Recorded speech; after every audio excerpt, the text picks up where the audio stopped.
With regard to child custody, there are generally two types of custody. There's legal custody and there's physical custody. So what is legal custody? Legal custody, and generally both parents have legal custody of their child or children. It means the ability to make decisions regarding health, education, religion, medical decisions, etc.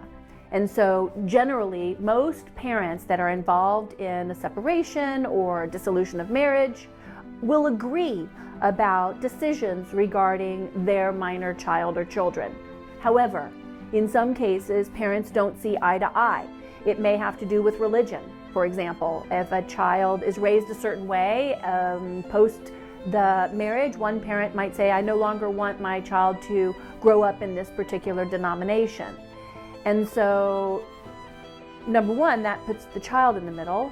Parents should try to resolve that amicably. But also, if parents cannot agree and cannot co-parent with regard to legal custody, then one may have a decision-making authority over something like education or medical decisions.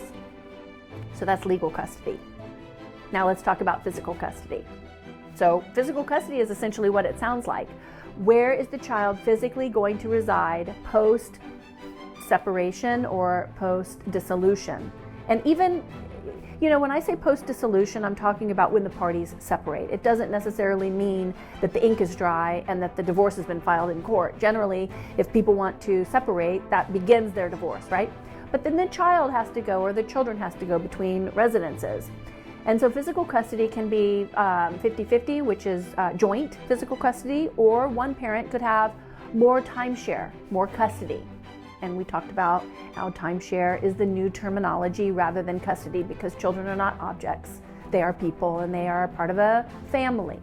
And when we talk about family also, sometimes there are more than two homes, right? Children are not necessarily in a nuclear home these days. There might be three parents involved or more. An extended family is also considered part of the entire family unit.